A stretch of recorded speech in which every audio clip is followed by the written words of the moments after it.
tarde. Novembro é o mês nacional do júri. Tribunais de justiça de todo o país se unem em um esforço concentrado para julgar processos que envolvam crimes contra a vida, entre os quais homicídios, feminicídios e tentativas de homicídio. Eu sou Rafaela Vivas e esse é um dos destaques do dia. Agora vamos aos demais. Em operação no Rio de Janeiro, Polícia Federal prende o terceiro homem apontado como líder da milícia de Rio das Pedras. Tribunal Superior Eleitoral condena Jair Bolsonaro e Walter Braga Neto, candidatos à presidência e à vice-presidência da República nas eleições de 2022, por abuso de poder político e econômico. E ainda, combate à violência doméstica. No Rio Grande do Sul, projeto Borboleta completa 12 anos.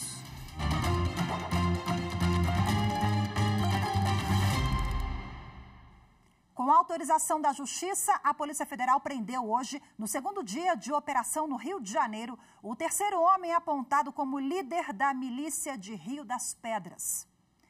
A ação da PF teve início nesta terça-feira. Até o momento, 10 pessoas foram detidas. Na ação, cerca de 80 policiais federais cumpriram 13 mandados de prisão preventiva e 15 de busca e apreensão em diversos endereços da capital fluminense e nos municípios de Saquarema e Angra dos Reis. No início da operação, ainda na tarde desta terça-feira, 2 milicianos, alvos da operação e suspeitos de liderarem a milícia, foram presos na Barra da Tijuca, zona oeste do Rio. Além deles, 3 homens que faziam a segurança dos alvos foram presos em flagrante. 2 policiais militares da Ativa e 1 militar da Reserva do Exército. O Pleno do Conselho Nacional de Justiça decidiu aplicar pena de censura contra um juiz de Fortaleza por demora para determinar a soltura de um preso provisório. O homem foi detido por furtar roupas em uma loja de departamento e ficou recolhido em um presídio cearense enquanto o processo criminal aguardava a decisão. Bom, segundo o relator no CNJ, o conselheiro Marcelo Terto, o juiz demorou 5 meses para apreciar o pedido de arquivamento de inquérito elaborado pelo Ministério Público ante a incidência do princípio de insignificância. Ressaltou ainda a insensibilidade em relação à pessoa sob custódia do Estado, ficando caracterizada a infringência da regra de não exceder os prazos para sentenciar e despachar previstos no Código de Ética da Magistratura. Uma equipe do Conselho Nacional de Justiça esteve em Cuiabá, no Mato Grosso, para apresentar o projeto piloto da Central de Regulação de Vagas. A metodologia tem a finalidade de colaborar na gestão prisional. As informações agora com Laura Meirelles. Representante do Conselho Nacional de Justiça esteve em Cuiabá em uma visita técnica para apresentar o projeto piloto da Central de Regulação de Vagas do Sistema Prisional para Magistrados de Mato Grosso. A metodologia visa que o Judiciário tenha um controle permanente da ocupação de vagas no sistema carcerário. A inovação é uma ação que visa a redução da população carcerária ou ao menos a gestão racional dessa população de forma que se diminua a superlotação, que é o desejo de todos.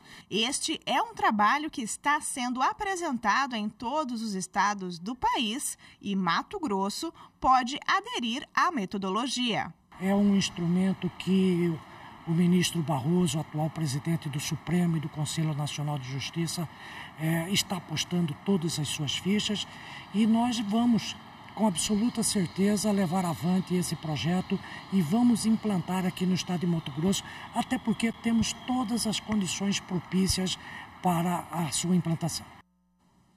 O plenário do Conselho Nacional de Justiça aprovou por unanimidade a abertura de processo administrativo disciplinar para averiguar condutas do desembargador Marcelo Lima Burratem, do Tribunal de Justiça do Rio de Janeiro. O magistrado é alvo de reclamações conduzidas pela Corregedoria Nacional de Justiça e também é citado em relatórios de correição feitos na Corte e em seu gabinete. Segundo o relator da reclamação disciplinar, ministro Luiz Felipe Salomão, o magistrado seria responsável por repetidos descumprimentos de determinação da Corregedoria devido à publicação de conteúdo político partidário em veículo de comunicação. O desembargador ainda é investigado por suposta disseminação de fake news.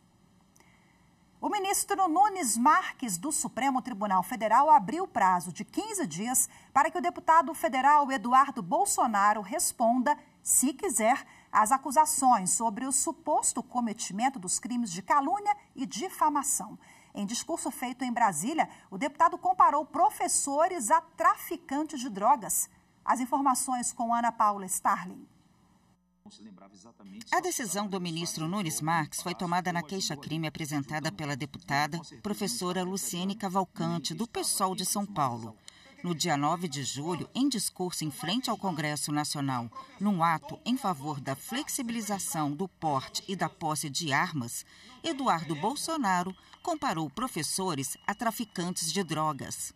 Não tem diferença de um professor doutrinador para um traficante de drogas que tenta sequestrar e levar os nossos filhos para o mundo do crime. No mesmo despacho, o ministro Nunes Marques acolheu o pedido do Ministério Público Federal para que as peças de outras duas petições sobre o mesmo fato sejam anexadas à queixa-crime apresentada pela deputada, de modo a unificar a análise dos fatos. O Tribunal Superior Eleitoral torna Jair Bolsonaro e Braga Neto, ambos do PL, inelegíveis por abuso de poder no bicentenário da independência, comemorado em 7 de setembro do ano passado. Acompanhe agora na reportagem de Carolina Chaves. Por 5-2, o plenário do TSE entendeu que os candidatos à presidência e vice-presidência da República, Jair Bolsonaro e Walter Braga Neto, respectivamente, cometeram abuso de poder político e econômico durante as comemorações do bicentenário da independência, realizadas no dia 7 de setembro no Rio de Janeiro e em Brasília. Além de determinar a inelegibilidade por 8 anos, a maioria dos ministros também reconheceu que os candidatos praticaram conduta vedada a agente público e determinaram que Bolsonaro deve pagar mais de R$ 425 mil de multa e Braga Neto pouco mais de R$ 212 mil. O relator é o ministro Benedito Gonçalves. Na ocasião, o lugar reservado ao segundo investigado foi ao lado do então vice-presidente da República, cargo que disputava e que pretendia ocupar. Mais uma vez, confunde-se o institucional e o eleitoral para comunicar a mensagem de continuidade que os investigados queriam transmitir. De acordo com os autores dos pedidos, Bolsonaro e Braga Neto teriam usado a comemoração de 7 de setembro de 2022 para fazer campanha para a reeleição à presidência da República, o que é proibido. Alegam ainda que os candidatos usaram recursos públicos para impulsionar a campanha, desequilibrando o pleito em benefício próprio. Para o presidente do TSE, ministro Alexandre de Moraes, há provas suficientes de que houve uso indevido da máquina pública para a campanha eleitoral. No dia seguinte, ou seja, no dia 8 de setembro, o segundo investigado, Braga Neto, candidato a vice-presidente da República, afirmou que o público presente no Rio de Janeiro, em São Paulo, em Brasília, demonstraram a força que Bolsonaro tem e terá nas urnas e também apostou em uma eventual vitória no primeiro turno. Falou sobre as pesquisas eleitorais que estavam erradas, que haveria fraude, e não citou um segundo nada em relação ao bicentenário. Ou seja, campanha, campanha e mais campanha. A seguir, as informações sobre a atuação dos tribunais no mês do júri. Eu volto já.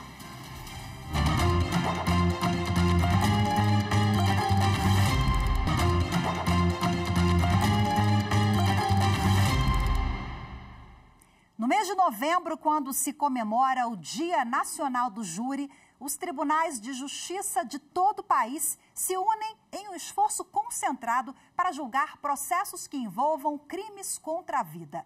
A meta é que magistrados realizem pelo menos uma sessão de júri popular em cada dia da semana. A repórter Evne Araújo traz agora os detalhes na reportagem. O Tribunal do Júri é o responsável pelo julgamento de crimes como homicídios e feminicídios, por exemplo. Ele é composto por um juiz e 25 jurados, pessoas comuns escolhidas por sorteio.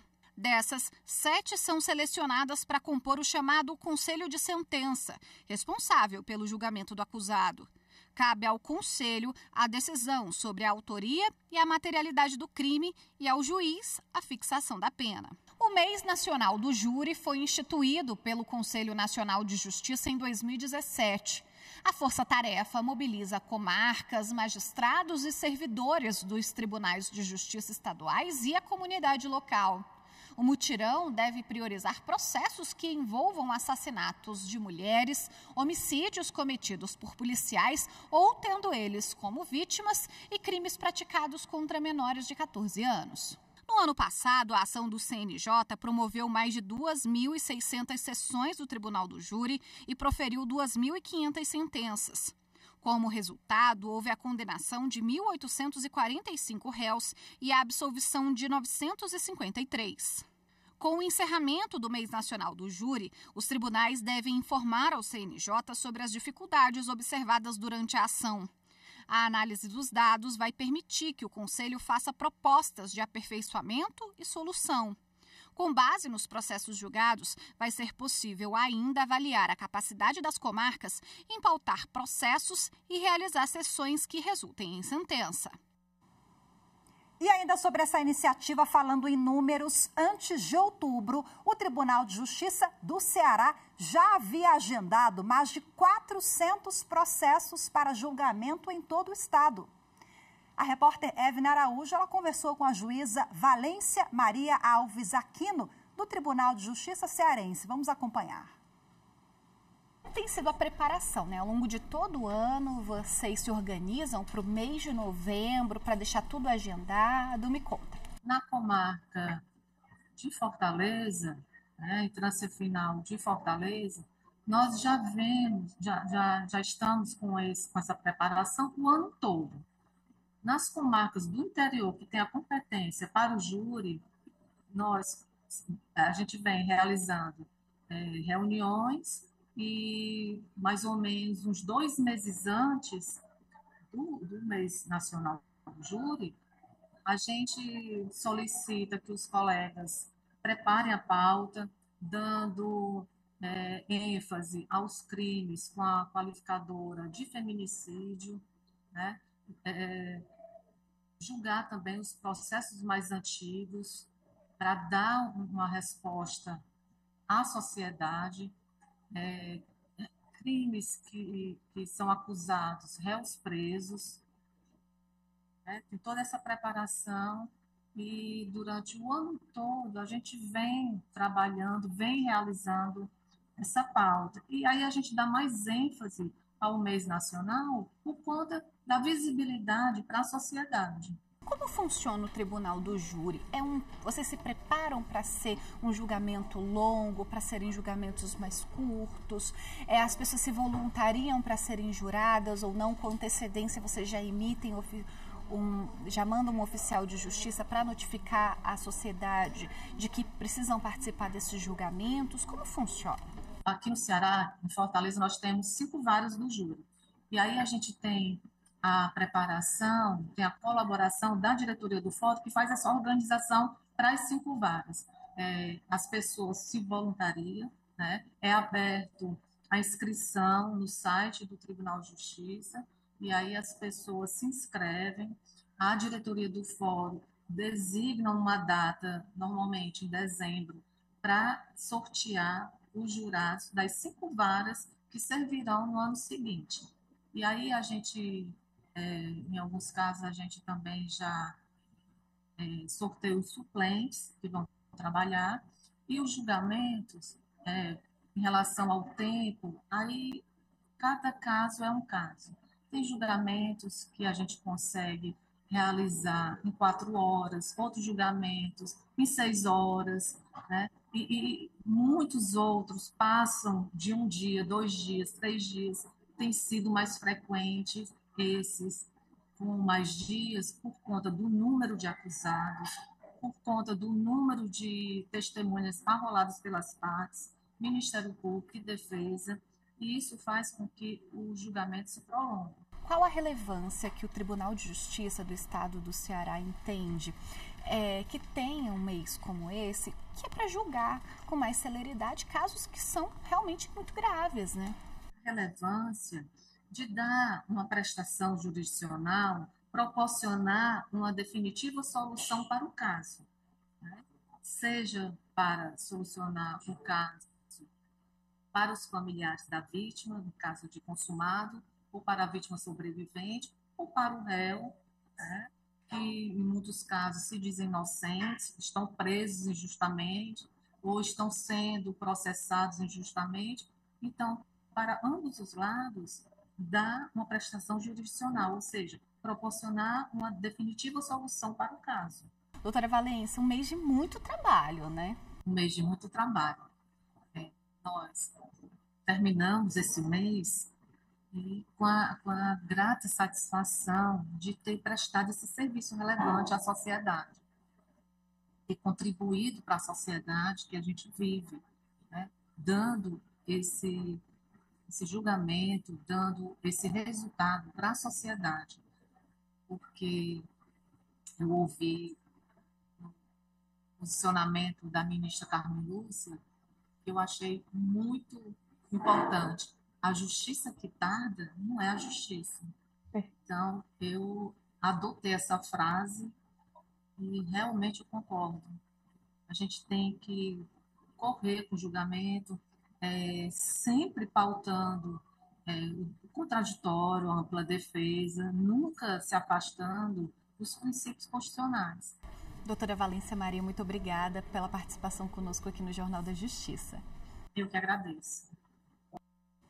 A seguir, combate à violência doméstica. No Rio Grande do Sul, o projeto Borboleta completa 12 anos. As informações em instantes, voltamos já.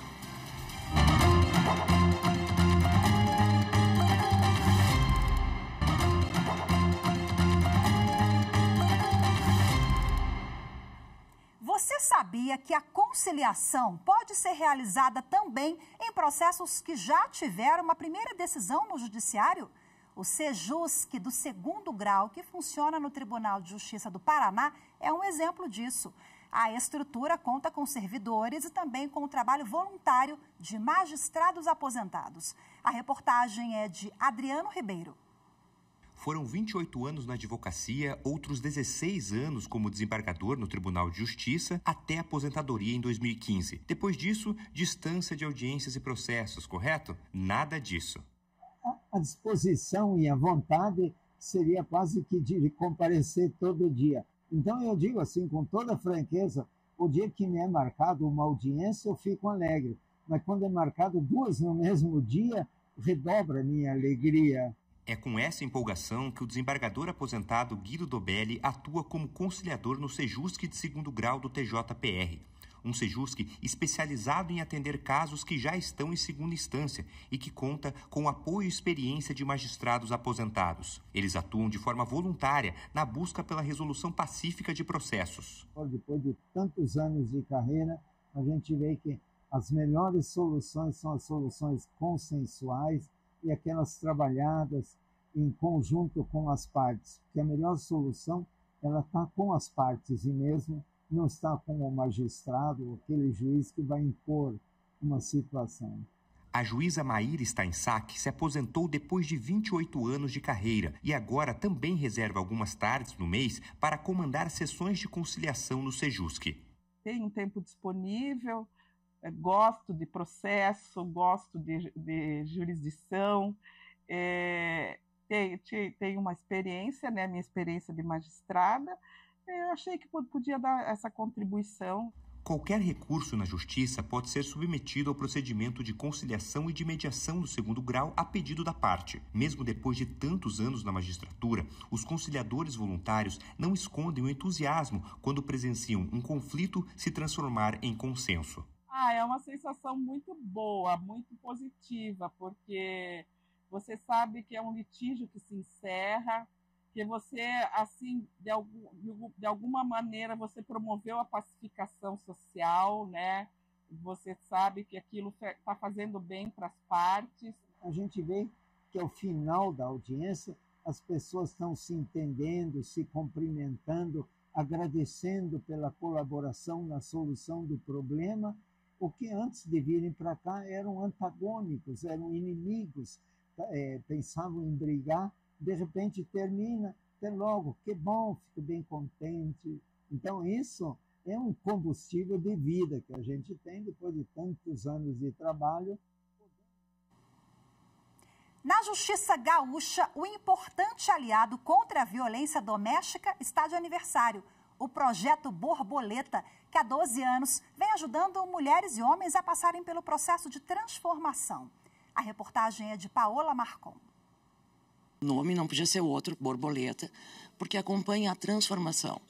De tu pegar todas as coisas ruins que aconteceram e todas as tuas vivências que não são fáceis, né? De rompimento, de processos, de burocracias, de N coisas que acontecem, mas conseguir sair e se transformar e conseguir tocar a vida. Eu sempre digo assim que o meu maior desafio foi subir as escadas do fórum sozinha e chegar aqui sem saber o que me esperava do outro lado.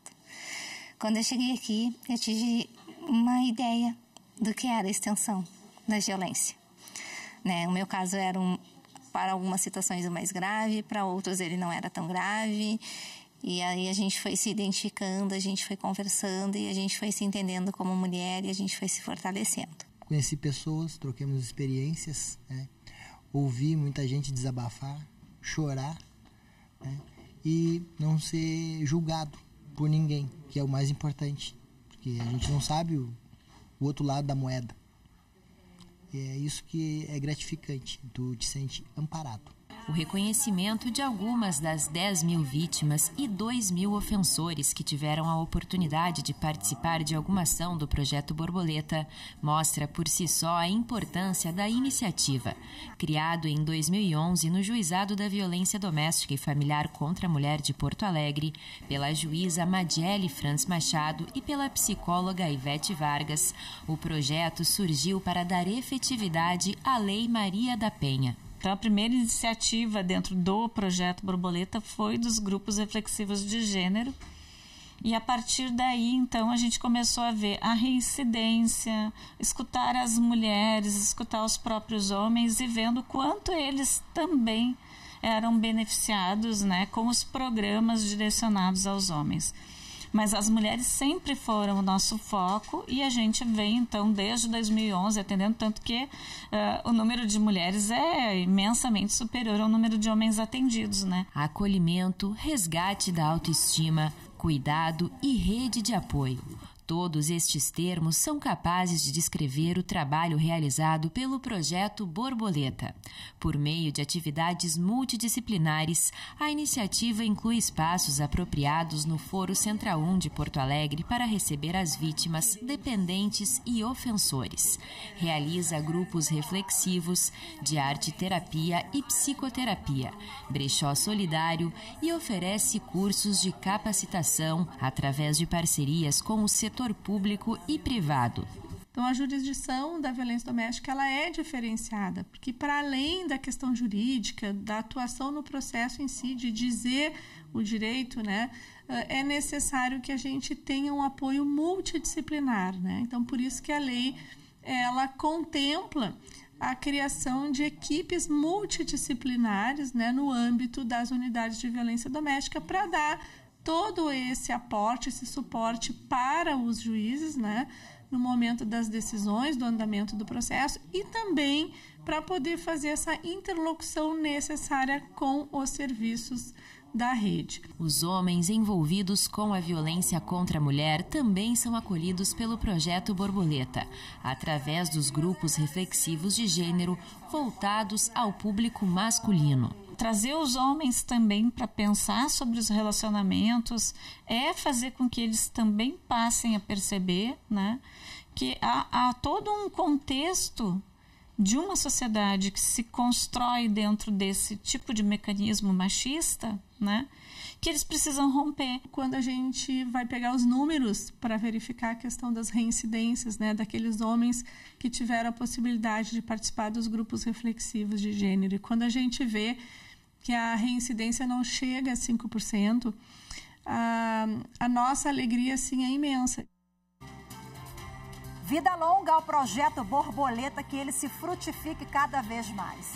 Hoje nós ficamos por aqui. Muito obrigada pela sua companhia. Ótima tarde. Até amanhã. Tchau, tchau.